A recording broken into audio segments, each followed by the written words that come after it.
আসুন আসুন, এটা আমারই বাগান। আসসালামু আলাইকুম দাদা, ভালো আছেন? ওয়ালাইকুম সালাম, আলহামদুলিল্লাহ আমি অনেক ভালো আছি। তো বলেন ভাই, কি বলছিলেন? বলছি যে এখানে মোট 25টি গাছ আছে, বুঝতে পারছেন? আমার বাবা মারা যাওয়ার পর থেকে আমি আর একা দেখভাল করতে পারছি না, আমার দ্বারা চাষবাসও হবে না। তাছাড়া আপনি বলেন বাগানের জন্য কত টাকা দিবেন? আরে ভাই, গাছ 25টি হলেও তো ফল তো জোর নাই। তাছাড়া কয়েকটি গাছে অল্প অল্প আম আছে, আবার কয়েকটি গাছে মোটামুটি ভালোই আছে। তবে আপনি বলেন কত হলে ছাড়বেন? আরে ভাই, আপনারা ব্যবসা করেন, আপনারা ভালোই বুঝেন, যা ভালো মনে হয় তাই দিবেন। ঠিক আছে ভাই, আপনি তো গ্রামের মানুষ, তাই আপনারও লস না হোক আমারও লস না হোক, তাই সব মিলিয়ে 50,000 টাকা দিয়ে দিচ্ছি। মাত্র 50,000 টাকা ভাই? 25টি গাছ আছে। আরে ভাই, গাছ 25টি হলেও তো ফল তো জোর নাই। আর যত তাড়াতাড়ি আমাকে বাগানটা দিবা ভাই, তত তাড়াতাড়ি আমি স্প্রে বা যত্ন নিতে পারবো। তাছাড়া তো আমগুলো পচে যাচ্ছে ভাই, অনেক ঝামেলা আছে। আর তাছাড়া ভাই, এই বাগানে একটা লোক রাখতে হবে দেখাশোনার জন্য। আচ্ছা ঠিক আছে ভাই, আপনার কথা বুঝলাম। আমি তো পুরো টাকাটা নিয়ে আসিনি ভাই সাথে করে, তো আমি আমার ফোনপে থেকে আমি 10-15 হাজার টাকা এখন মেরে দিচ্ছি, বাকি টাকাটা আমি বিকালে তোমাকে দিচ্ছি। আচ্ছা ঠিক আছে ভাই, দেন তাহলে। আচ্ছা ঠিক আছে ভাই, দিয়ে দিচ্ছি। ঠিক আছে ভাই, ভালো থাকেন। আচ্ছা ঠিক আছে।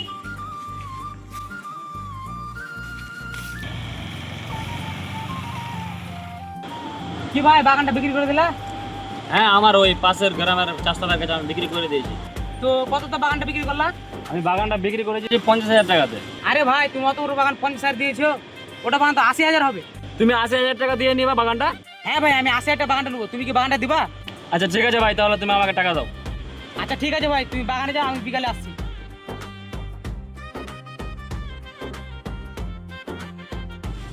কিরে ভাই, এলাকার চাষতে ভাই আমাকে তুই ঠকালি? কেন ভাই, কি হয়েছে? এই বাগান থেকে 50,000 টাকা দাম, আমাকে বোকা মনে করছে নাকি? এই আরো একজন আমাকে অন্য ব্যাপারী বললো 80,000 টাকা দিয়ে দেবে, তোর টাকা তুই নে আর আমি এখান থেকে বাগান থেকে বাড়িয়ে যা। আরে ভাই, কে কি বললো তাই জন্য তুমি আমার টাকা ফেরত দিয়ে দিলে? ঠিক আছে ভাই, দেখেন তোমার বাগান থেকে। ঠিক আছে। কি ব্যাপার, ওরা এতক্ষণ ধরে আসছে না? পাশের ভাইকে বলে দেখি। আরে ভাই, আমার বাগানে কেউ কি এসেছিল? তোর বাগান আবার কে আসবে রে? তুই তো চাষতে পারে অলরেডি বাগান বেঁচে দিয়েছি। আরে আমি ওর কাছে 50,000 টাকাতে বিক্রি করেছিলাম, আমাকে গ্রামের ছেলে আমাকে ঠকিয়েছে, আর অন্য একজন ব্যাপারে আমাকে 80,000 টাকা দিয়ে মানে কন্ট্যাক্ট করেছে। আরে ভাই, তুই ওদের কথা ছাড়, ওরা শুধু শয়তানি করে বেড়ায়। তুই চাষতে পারে বাগানটা দিয়েছি, ওরাই ঠিক আছে, না তো তোর আমগুলো পচে যাবে আবার। আচ্ছা ঠিক আছে ভাই, আমি তো চাষতা ভাইকে বাগানটা দিয়েছিলাম, আবার নিয়ে নিয়েছি, তা ওকেই দিতে হবে, না হলে আমি কি করা যাবে, মুশকিলে পড়ে যাবো আমি। ঠিক আছে। আচ্ছা ঠিক আছে ভাই, তাকে দিস বাগানটা। ভাই কি হয়েছে ভাই? ভাই আমার ভুল হয়েছে ভাই, আপনার কাছে আমি বাগানটা নিয়েছিলাম, এখন আপনাকে দিতে হবে, নাহলে আমার মুশকিলে পড়ে যাবো আমি। কেন ভাই, 80,000 টাকায় যে বাগানটা নিচ্ছিল তাকে দাও। না ভাই, আপনি নেন না, ওরা বদমাশি করে বাড়ায়, ওরা বাগান নেয় না। আমার ভুল হয়েছে ভাই, আমার বাগানটা আপনি নেন, বেশি ভালো হবে। না ভাই, আমি তোমার বাগান নিতে পারবো না, তুমি যার কাছে বিক্রি করেছিলে 80,000 টাকায় তাকে দাও বাগান। আরে ভাই, আপনি বাগানটা নেন, আমি তো চাষবাস করতে পারি না, আপনি তো জানেন, নাহলে আমার আমগুলো পচে খতম হয়ে যাবে তো।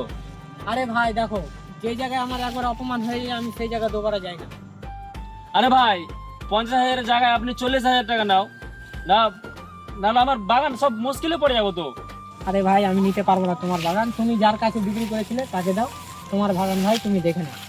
ঠিক আছে। এই ভিডিও দেখে কি বুঝতে পারলেন? লোভে পাপ আর পাপে মৃত্যু।